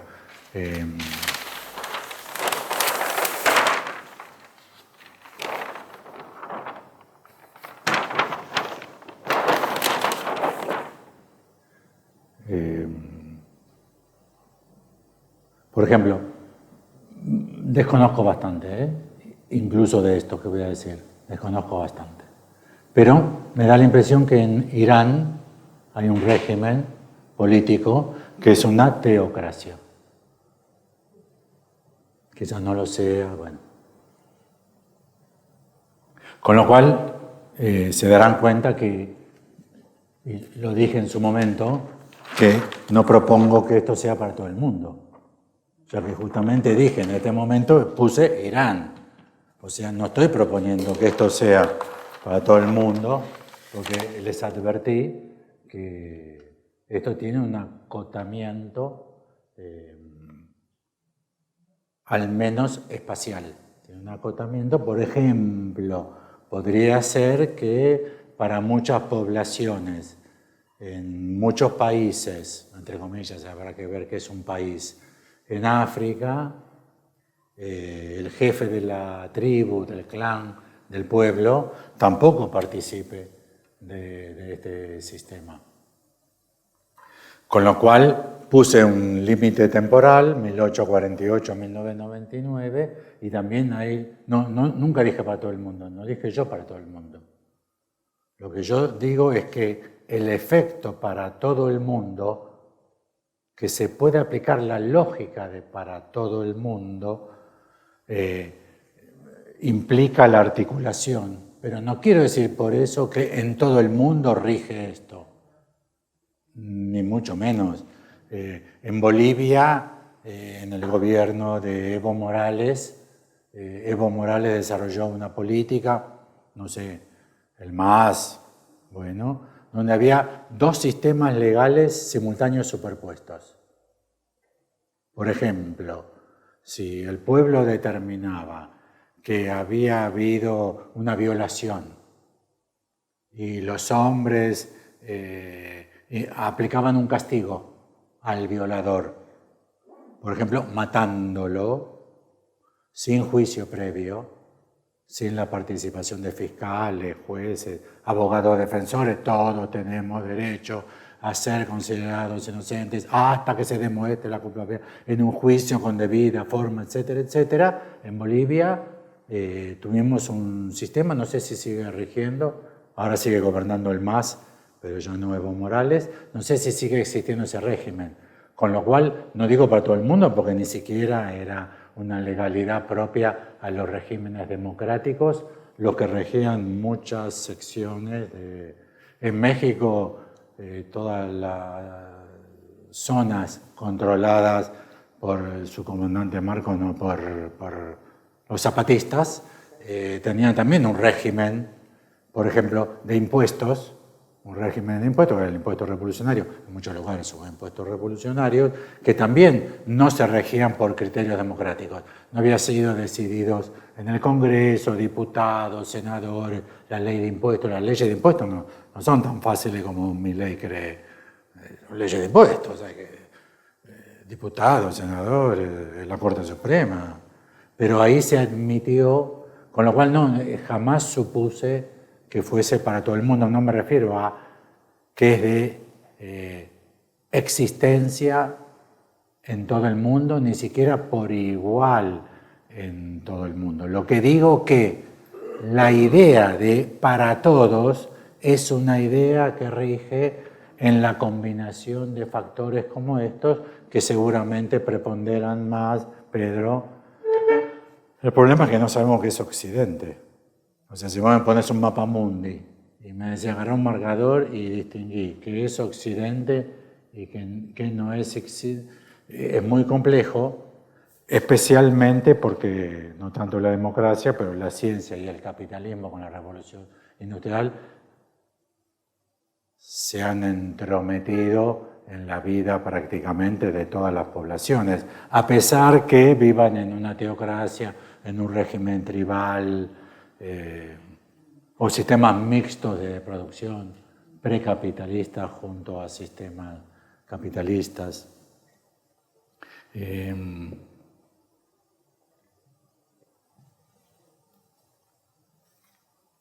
Jean-Frédéric Schaub, para una historia política de la raza, introduce una idea muy interesante, y es que los grandes y más horrorosos sistemas discriminatorios frente a lo que podría ser designado en los sistemas discriminatorios como razas, que es con los afrodescendientes. Él toma el caso de Estados Unidos y de los judíos en Europa, toma los dos casos en paralelo. Él dice que hay que darse cuenta que es cuando los afrodescendientes y los judíos adquieren como nunca valores igualitarios al resto de la población. Por ejemplo, el Ku Klux Klan surge al otro día de la imposición de la abolición de la esclavitud en todo el territorio estadounidense. Antes no había Ku Klux Klan. Había esclavistas, había explotaciones en las plantaciones, había masacres, pero no había Ku Klux Klan. Es importante tener en cuenta porque a veces para nosotros, justamente por el estado de situación en el que vivimos, nos resulta un fenómeno emergente la reacción que nosotros tenemos a fenómenos históricos. Por ejemplo, la violencia de género. Uno dice, un feminicidio en Corrientes, un feminicidio en la ciudad de Buenos Aires, un feminicidio en Neuquén. No puede ser, es un desastre, es una catástrofe. Razonablemente, sí, es una catástrofe. El problema del número. Pero en 1930 había menos feminicidios como tasa per cápita. ¿Entiende lo que estamos? ¿Se entiende la idea? Se mató en un día 3 mujeres en actos feminicidas, no en actos de robos o en un accidente ferroviario. Feminicidios, hubo 3, que es una tasa de 3 sobre, somos 50 millones, 26 millones de mujeres en un día. Sobre 26 millones de mujeres en un día, 3 mujeres. Pero quizá con 250.000 mujeres en Ciudad de Buenos Aires en un día, en 1840 o en 1819, se mataba a 7 sobre 200.000. Lo que ha cambiado muchísimo es nuestra sensibilidad con algo que ataque el principio de para todos. ¿Se entiende la idea? De hecho, la asimilación de los judíos, especialmente en Alemania, que es la queja de Heidegger, ahora es pública porque está los cuadernos negros de Heidegger publicado, pero también hay un libro de las cartas a su mujer, Elfriede, una nazi militante tremenda, Elfriede Heidegger, la esposa de Heidegger. Y él describe indignado, es insoportable cómo los judíos están tomando cargos de alto vuelo en nuestras universidades, no sé, ¿entienden? Pero esa consecuencia de los judíos estaban siendo menos discriminados, por lo cual podían tener, o sea, cuando los afrodescendientes en Estados Unidos dejan de ser esclavos, es cuando empieza a surgir un sentimiento de indignación en la población blanca de Estados Unidos y empiezan a ver esos asesinatos por ahorcamiento tan masivos que hubo por falsas denuncias de violaciones a mujeres. ¿No? Hacía falta que cualquiera diga, este violó a mi hija, para que directamente lo ahorquen, el régimen peor del Ku Klux Klan. Con lo cual hay que tener en cuenta que no solamente se trata del para todos, sino de la indignación que nos produce en ciertos sectores de la población mundial, que no sé qué es Occidente, del incumplimiento del para todos. ¿Se entiende la idea? Lo que se llama la injusticia social. La injusticia social es, de vuelta, yo no sé nada de nada, ¿eh? Como bien dice Víctor, yo no sé qué es antropología, sé. Ni sé cómo se llaman estas cosas de antropología, sé, de verdad, no lo sé. Pero lo que les quiero decir es que tenemos que estar advertidos que quizás la reacción de Lacan fue la reacción propia por falta de estudio del fenómeno, ya que no es efectivamente ni un fenómeno moderno, ni un fenómeno producido por la ciencia. De hecho, existía muchísimo antes. Ahora sí, que la ciencia produce respecto, por eso lo llamé la operación sobre el significante. No sé nada, pero pensé bastante lo que escribí. Eso de verdad, ya saben, me conocen. Mi analista me decía, Alfredo, basta de pensar tanto. No sé qué me habrá querido decir, masturbate más, no sé. O que quizás fue masturbatorio pensar tanto. Esa puede ser. Esa puede ser.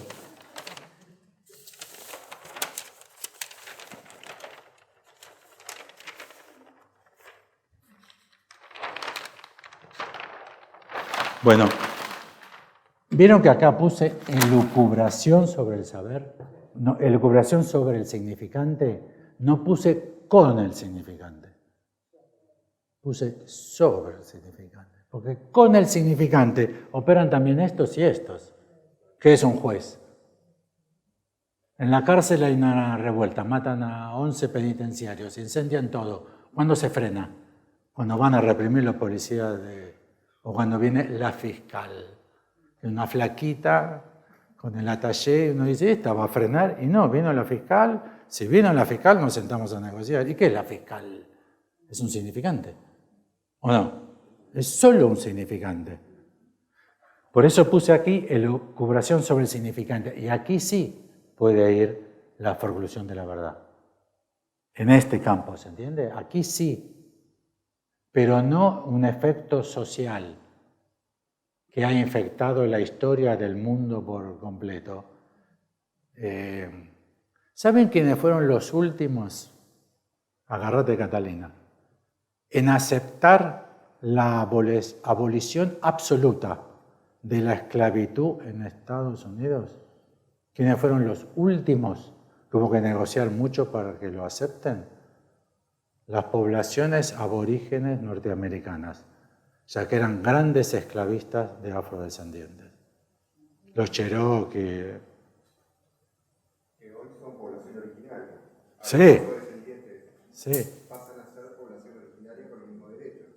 Entonces tenés población originaria. Micrófono, porque para internet no.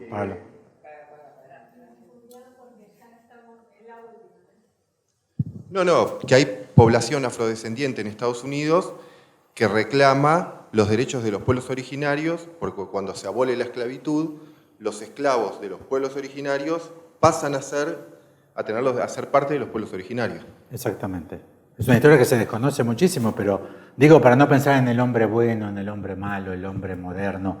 De hecho, hubo muchos imperios americanos, precolombinos, que practicaron masivamente la esclavitud. Y no hay que hacer un esfuerzo intelectual muy grande para admitir que si hay esclavitud hay segregación, aunque el esclavo vive en casa, ¿no? Y vivían en casa, en la facenda, en la hacienda. La familia, el parentesco. La idea que dejé es mucha información en poco tiempo. Abrevio, pero calculo, hago trampa. Lo que les propuse es que hubo un cambio muy fuerte en la estructura de las familias en Occidente, a consecuencia de la democracia, la economía y esta operación con el saber, porque justamente fue debitaria de esa transformación que la mujer ocupó un lugar que antes ocupaba automáticamente el hombre, que es lo que le gusta a Freud, ¿no? El padre como transmisor de la ley, solo por ser hombre es transmisor de la ley, pero yo les pregunto, si es hombre solo por ser hombre, que es transmisor de la ley y el orden, punto y coma, ¿es más tendiente a predemocrático o democrático? Porque es como el rey. Caída la monarquía, caída la aristocracia, caídos los privilegios por nacimiento. Los hombres no tenemos ningún privilegio. Sos un pobre salame, igual que cualquier mujer. Era mi gran discusión con la doctora Mariana Córdoba cuando ella proponía el privilegio de las mujeres, que las mujeres están en mejores condiciones para X. Y yo decía, me parece que la idea de privilegio, de evitario de un cuerpo biológico, aunque el cuerpo biológico ese haya sufrido X, Y y Z, es una idea muy complicada. Ahora entiendan por qué yo venía estudiando esto, porque atacaba el para todos. Son las mujeres privilegiadas ahora para hacer la revolución utópica de transformación de la sociedad.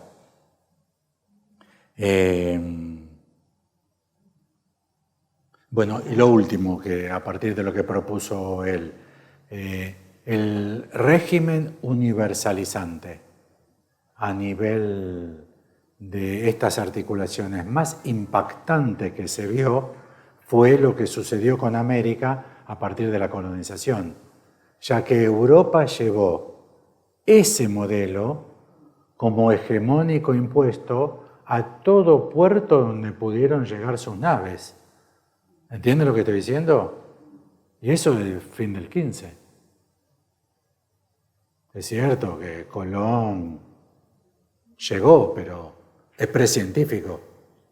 Y no hubo proyecto más universalizante, colonizador y segregativo que la colonización de América. Estamos en América. Hay que preguntarle a todos los otros que fueron colonizados qué simpático les cayó la colonización europea. Pero no hubo proyecto más universalizante, segregativo, mucho más. ¿Entienden la idea? Que estamos imbuidos de un sentimiento anticientífico, por prejuicios absolutamente irracionales. Punto y coma. Yo no soy procientificista, pero sí me encuentro con un psicoanálisis que existe muy fuertemente como algo vinculado a la experiencia, a lo intransmisible de la experiencia y a los sentimientos en el sentido fenomenológico. La propuesta es la mía, ¿no? Apola la asumirá o no, según admita esta nueva. Es que nosotros proponemos un psicoanálisis, además de lo que dice el programa, racional. O sea, que haya razones por las cuales decimos lo que decimos. Popperianamente absolutas, no hay proposiciones, salvo las religiosas o las políticas, no hay proposiciones absolutas. Pero sí proponemos una actividad racional, y en esta actividad racional nos cabe, a veces amargamente, rechazar uno de los argumentos de Lacan más popularizados, que es el sujeto de la ciencia, porque es equívoco. Es equívoco.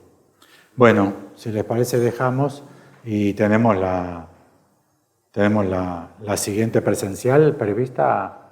Sí. 4 de abril es online. Sí. 18 presencial, 4 Bueno, eso, la siguiente presencial, volvemos, ahí sí discutimos bien el PIC, que puedan leer este proyecto y los argumentos. Bueno, gracias.